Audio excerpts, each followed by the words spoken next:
इसका मैंने एक नई पार्टी जी सोशल मीडिया पर चाली कॉकरोच जनता पार्टी के कहोगा ये कॉकरोच के ऊपर।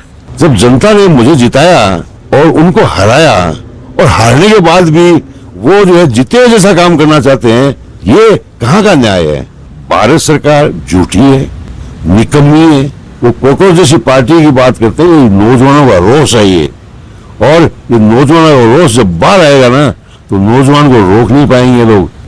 पेपर लीक हो रहे हैं, नौकरी नहीं है, आज युवा के बारे में कोई सोच नहीं है, सब धर्म के नाम पर राजनीति करना चाहते हैं। चुनाव आता है तो किसान याद आता है, लेकिन जब उनका काम निकल जाता है तो किसान को भूल जाते हैं। तो ये बीजेपी की सरकार है, ये किसान विरोधी है।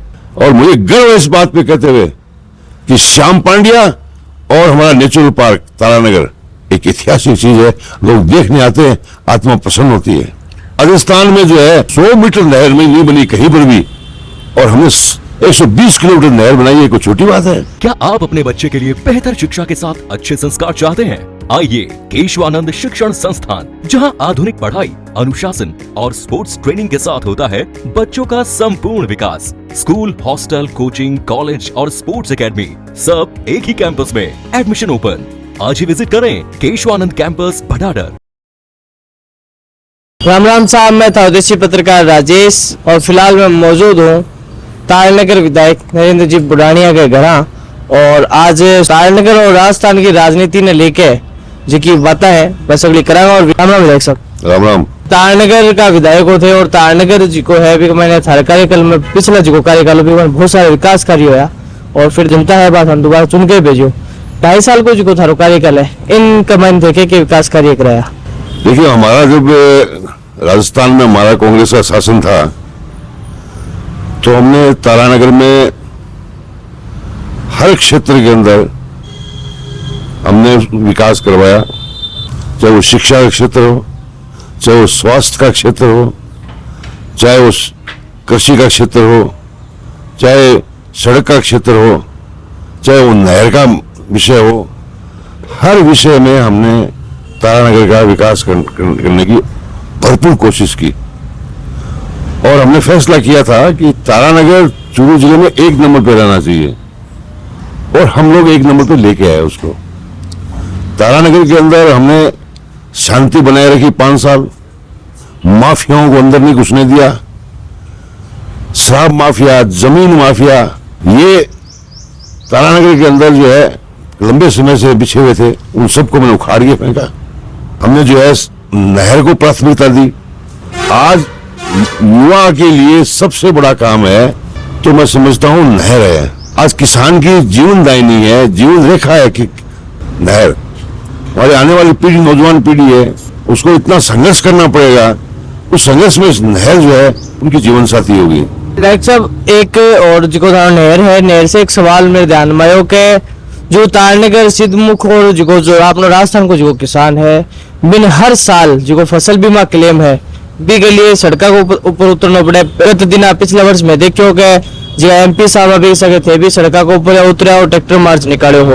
देखिए, किसान की बात सब लोग करते हैं। चुनाव आता है तो किसान याद आता है, कोई तकलीफ होती है तो किसान याद आता है, लेकिन जब उनका काम निकल जाता है तो किसान को भूल जाते हैं।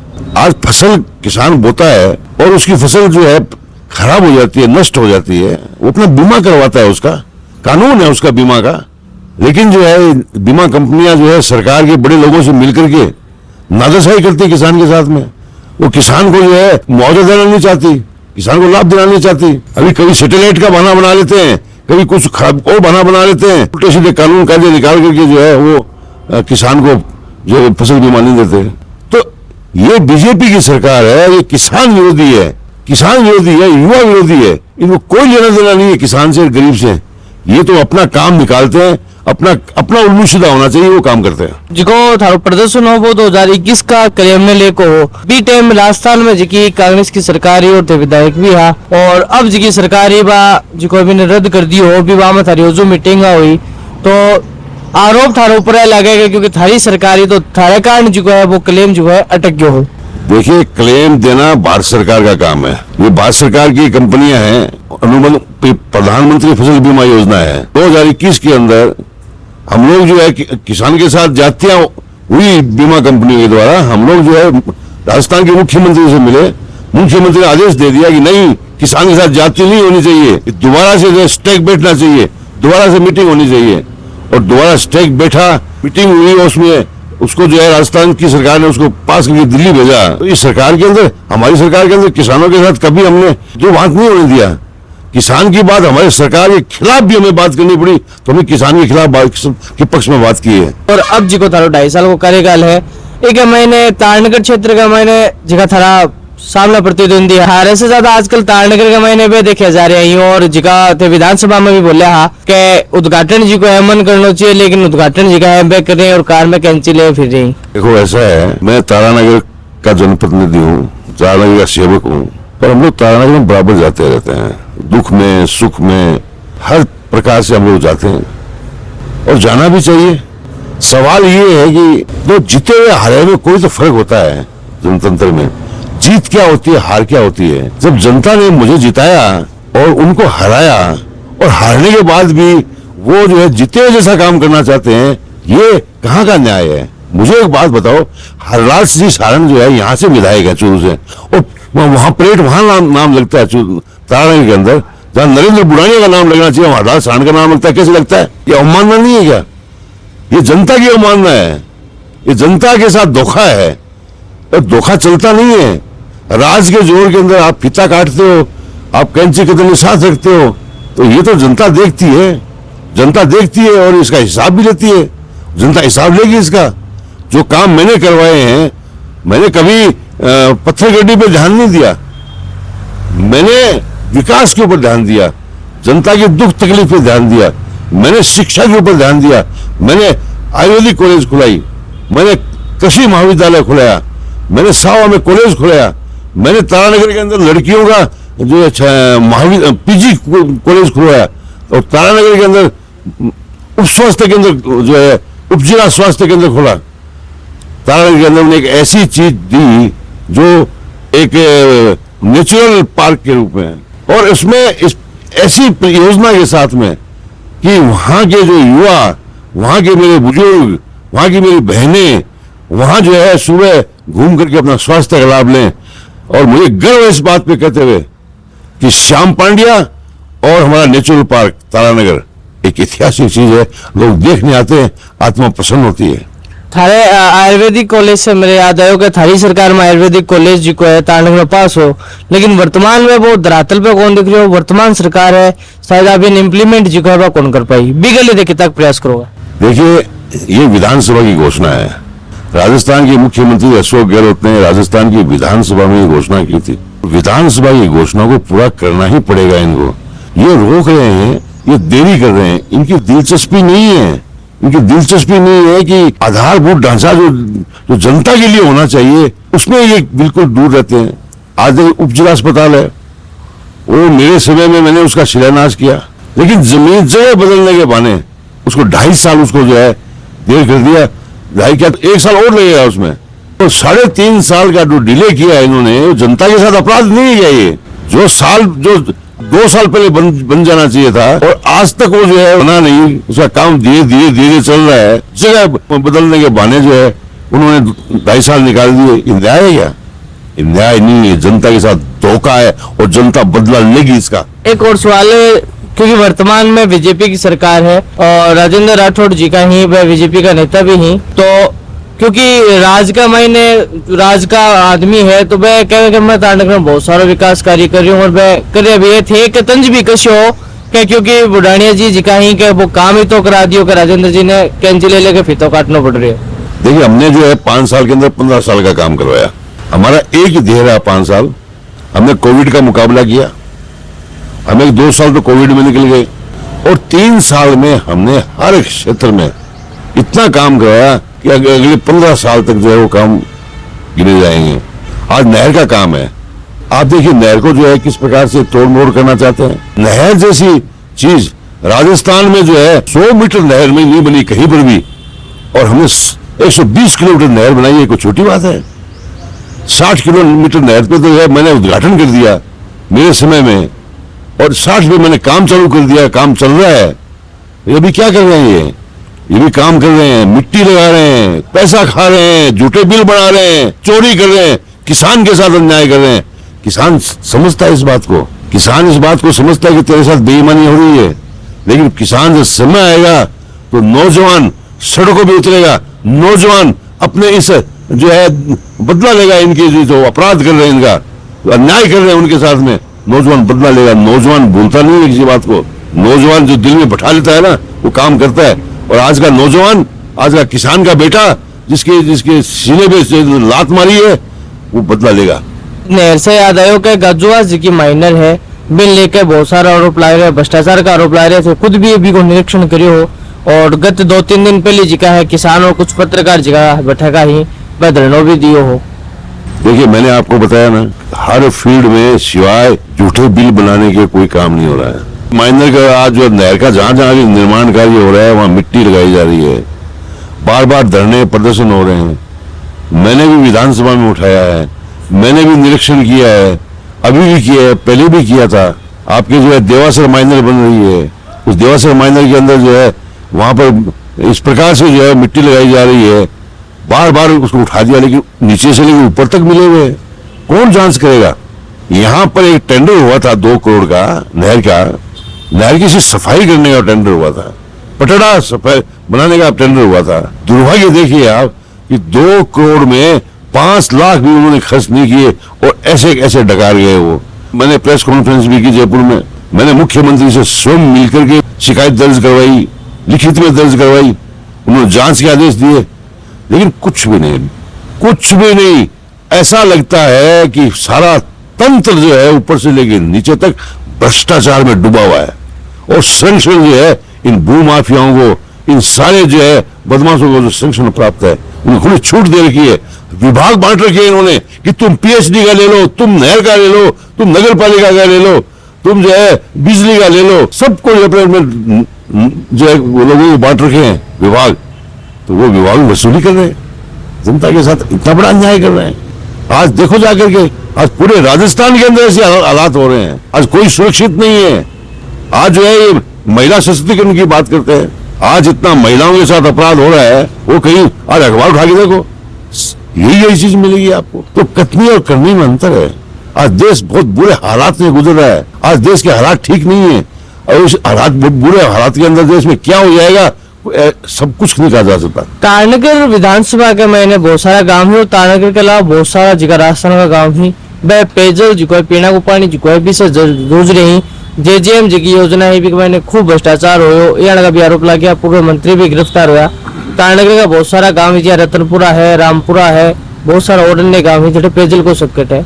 नहरबंदी के दौरान पेयजल के ऊपर क्या व्यवस्था जी की है बात करी जानी चाहिए, और भी के लिए थारा प्रयास रहेगा। देखिए हमारा जब राज था हमने कभी पानी की कमी नहीं आने दी, चाहे वो पीने का पानी था चाहे वो नहर का पानी था। हमने सुव्यवस्थित ढंग से हमने जनता को पानी पहुंचाया। हमारे दिमाग में ये रहता था कि जनता के पास तकलीफ नहीं हो। और इस राज के अंदर आप नहरबंदी की बात कर रहे हो, नहरबंदी तो बहुत दूर की बात है, बिना नहरबंदी भी ये पानी नहीं दे पा रहे हैं। पानी है ही नहीं जनता के पास में। ये जो आपके टैंकर माफिया हैं सब इनसे मिले हुए हैं। एक किसान से 1500 रुपए वसूल कर रहे हैं टैंकर वाले। ये टैंकर से पानी कहां से आता है? टैंकर में पानी नहर वाला ही तो आता है। और टैंकर जो वहां से चोरी करते हैं पानी की और जनता से पैसे वसूलते हैं। लोग इनसे मिले हुए हैं, इनके नेता मिले हुए हैं, इनके अधिकारी मिले हुए हैं, और अच्छा अधिकारी तो लाना ही नहीं चाहते ये। आज अधिकारी कहाँ है तारानगर के अंदर? तारानगर के बीडीओ नहीं, तारानगर के अंदर 2 एक्शन लगते हैं पीएचडी के, 2 पद खाली हैं।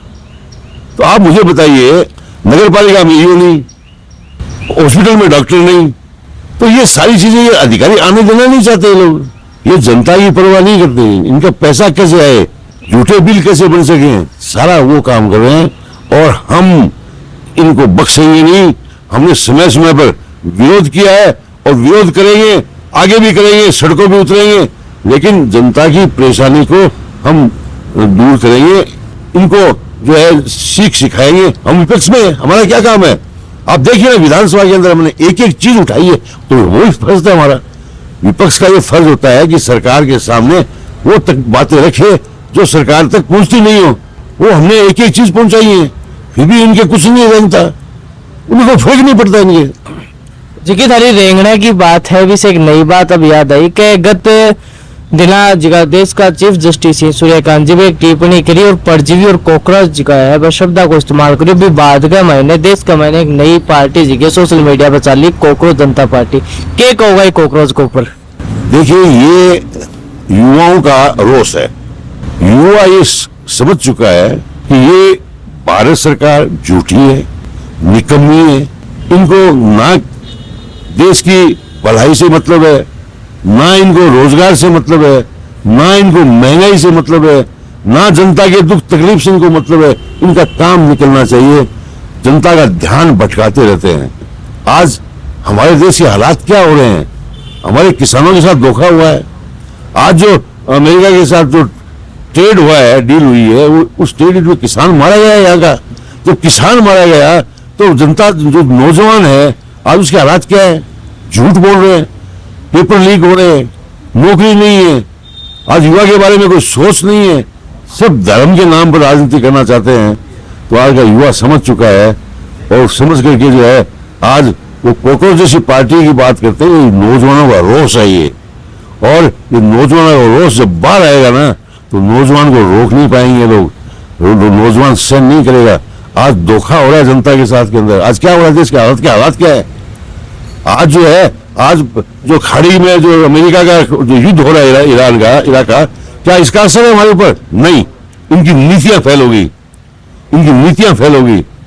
आज जो है भारत का प्रधानमंत्री ये कहे कि आप तेल मत खाओ, भारत का प्रधानमंत्री कहे कि आप डीजल पेट्रोल मत खरीदो, आज प्रधानमंत्री कहे कि सोना मत खरीदो, आज प्रधानमंत्री कहे कि विदेश यात्रा मत करो, आप जो गाड़ी मत चलाओ। अरे यह क्या सरकार इसलिए बनी है? ऐसे जो है दिखते पहले भी आई है भारत के सामने। जब मनमोहन सिंह जी प्रधानमंत्री थे तो कभी नहीं उन्होंने कहा सोना मत खरीदो, उन्होंने अपनी नीतियों से इस देश को चलाया। और ये इनकी नीतियां फेल हैं। ये सब लोग जो नाटकबाज हैं, नाटक करके चुनाव जीत जाते हैं, सारा कब्जे में कर रखा है इन्होंने। चाहे चुनाव आयोग हो, चाहे जुडिशियरी हो, चाहे सीबीआई हो, चाहे ईडी हो, जितनी भी संस्था है इन्होंने कब्जे में कर रखी है। ऐसे लोगों को इन्होंने बैठा दिया उसके ऊपर जो उनके इशारे पे काम करते हैं, चुनाव जीत जाते हैं। अभी एसआईआर के नाम पे क्या क्या नहीं हुआ है देश के अंदर, और आगे भी होता रहेगा। तो आज समय ऐसा आ गया है कि वो समय कहां जाकर के जो है ज्वालामुखी फटेगी इसका कोई अंदाजा नहीं है। भारत में के जे नेपाल और बांग्लादेश में जी स्थितियां हुई जेएनजी जी के आज को जो युवा है विरोध करे तो के थानिया लागे है क्योंकि थे बहुत पुराना राजनीतिक हो राजनीति में वर्षा सो भारत में भी कटा जेएनजी जी की है कोई यहाँ को विरोध करना की कगार पैदा हो उसका क्या लगा था? देखिए भारत एक बहुत बड़ा देश है और भारत में जो है आज युवा है, आज युवा बहुत परेशान है। ये वास्तविकता है, ये वास्तविकता है कि युवाओं के साथ धोखा हो रहा है। युवाओं के संबंध में कोई इनकी प्लान नहीं है। आज जितनी हालत खराब गरीब की और नौजवान की है हम कल्पना नहीं कर सकते।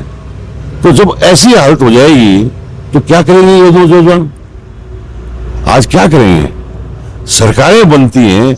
मैं आपको याद दिलाना चाहता हूं कि जब मैं 1984 में एमपी बना था तो उस समय में हमने जो हम नौजवान थे, मैं अखिल भारतीय कांग्रेस कमेटी का महासचिव था, हम युवाओं का काम देख रहे थे, हम नौजवान थे। तो हमने जो है राजीव गांधी जी को कहा कि युवाओं के लिए नीतियां बननी चाहिए।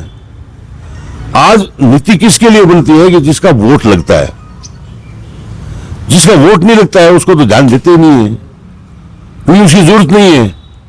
लेकिन जिसका वोट पड़ता है तो प्रजातंत्र में वोट का बहुत बड़ी ताकत होती है। तो युवाओं को जो है वोट का अधिकार दो आप। तो उन्होंने जो है 18 वर्ष के नौजवान को वोट का अधिकार दिया। आज जनता भूल रही है इसको, लेकिन आज 18 साल के जो युवाओं को वोट देने का अधिकार है। इसलिए उनके लिए नीतियां बनानी ही पड़ेगी, चाहे किसी की सरकार हो। और नीतियां नहीं बनाएंगे तो सरकार को उखाड़ के फेंक देंगे।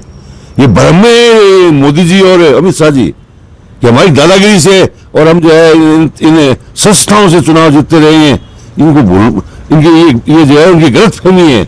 जिस दिन जनता जाग जाएगी, जिस दिन जनता सड़कों पे आ जाएगी, जिस दिन भारत का नौजवान खड़ा हो जाएगा, संभलेगा नहीं इनसे। आज हालात जो क्या है, गरीब के पास खाना नहीं है। आज ये बेरोजगारी इस कदर बढ़ गई, आज महंगाई इस कदर बढ़ गई है। क्या क्या आज गरीब आदमी की हालत क्या है? आप जाके देखो ना गांव के अंदर, आप गरीब का चूल्हा जाके देखो ना आप अंदर। आज जो है, मैं कल जयपुर से आ रहा था तो मैंने एक दुकानदार से पूछा कि भाई आप ये चाय कितने रुपए में देते हो? कि साहब पहले 20 रुपए में गिलास देते थे, अब 25 रुपए में देते हैं। यानी आपका जो है 10 दिन के अंदर 5 रुपए बढ़ गए। आप जो है खाने की चीज है उसमें जो है जो चीज 20 रुपए की थी उसके 40 रुपए हो गए। तो आज हालात बहुत खराब है। आज देश की जो है आर्थिक स्थिति संभलेगी नहीं इनसे। आज जिस प्रकार से आगे बढ़ रहा है, 2 साल बाद देखिए, अब 2 महीने बाद हमारे देश का जो है विपक्ष के नेता राहुल गांधी जी ने आज 2 महीने पहले कह दिया कि मोदी जी समझ जाइए, भारत के अंदर आर्थिक तूफान आने वाला है, संभलेगा नहीं भारत।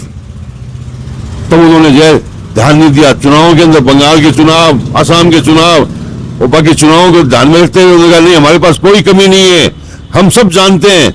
आप विपक्ष जो है भड़काना चाहता है, लेकिन आज असलियत सामने आ गई। आज जो ही चुनाव हुआ और चुनाव की घोषणा होते ही तेल, पेट्रोल, डीजल सबके भाव बढ़ा दिए। सबके जो डीजल का भाव बढ़ता है, एलपीजी का जब भाव बढ़ता है तो सब चीजों पे भाव पर फर्क पड़ जाता है, सब चीजों के ऊपर। और आज जो है इन चीजों के अंदर भारत गुजर रहा है। आने वाला समय बहुत कठिन है, बहुत कठिन है। और इस कठिन समय में जो है क्या होगा ये भगवान ही मालिक है। एक आखिरी सवाल, थारू जी को प्रतिनिधि रहा हारा के लिए और तारानगर की जनता लिए क्या संदेश है? देखिए, तारानगर की जनता बहुत अच्छी है, बहुत अच्छा सोच सकती है, बहुत शांत प्रिय है, विकास चाहती है, शांति चाहती है, अपना काम करना चाहती है। आज जो जिस प्रकार का माहौल इस राज्य के अंदर है वहां जनता दुखी है। सारे जो है माफिया वहां घुसे हुए हैं, सरकारी जमीनों पे कब्जा कर रहे हैं। सरकारी जमीन जहां उनको 1 इंच भी नजर आती है सरकारी जमीन, उसको हड़प जाते हैं। गरीब की जाए कब्जा कर लेते हैं, गरीब की प्लॉट कोई पड़ा तो उस पर कब्जा कर लेते हैं। आज माफियाओं की भरमार है और आज तारानगर की जनता समय बिता रही है, समय बिता रही है। मेरे समय में काले शीशों की गाड़ी तारानगर में इंटर नहीं हो सकती थी, आज काले शीशों की गाड़ियां घूम रही हैं सारी सारी। बड़ा दुर्भाग्य है। आज सरकार को जनता के प्रति जवाबदेही होनी चाहिए। आज वो सरकार, इसने हमको वोट नहीं दिया, इसको मार डालो, इसको जो है हमारे को वोट नहीं दिया, इसको पानी मत दो। कोई गाड़ी है, इस गाड़ी वाले ने हमको वोट नहीं दिया, चालान कर दो। तो ये इस दुर्भावना से ये सरकार काम कर रही है जो कि नहीं करनी चाहिए। आज हम लोग जो है विपक्ष में है, मैं विपक्ष की भूमिका निभा रहा हूं और मैं विपक्ष की भूमिका विधानसभा में भी निभा रहा हूं और सड़क के ऊपर भी निभा रहा हूं। और मैं जो है इनसे डरने वाला नहीं हूं। मैं किसान का बेटा हूं, स्वतंत्रता सेनानी का बेटा हूं। लड़ाई लड़ी है हमने, मेरे परिवार ने लड़ाई लड़ी है, वही खून मेरे के अंदर है। आज मुझे किसी प्रकार की लड़ाई लड़नी पड़ेगी तो मैं किसान के लिए, नौजवान के लिए, गरीब के लिए वो लड़ाई लड़ने के लिए तैयार हूं। बिल्कुल, आपने साका हाथ तारानगर का विधायक नरेंद्र जी बुढ़ानिया जी की आपकी बातें हैं वो बताई और कहो कि अगर, क्योंकि मैं स्वतंत्रता सेनानी को बेटा हूँ तो वो खून मेरे मायने है और अगर मन किसान जवान की लड़ाई लड़नी पड़ेगी, आंख कमेरा की लड़ाई लड़नी पड़ेगी तो मैं सड़क से लेकर विधानसभा तक का लड़ाई जोर शोर से लड़ूंगा। जलको चूरू के लिए राजेश चौधरी की रिपोर्ट।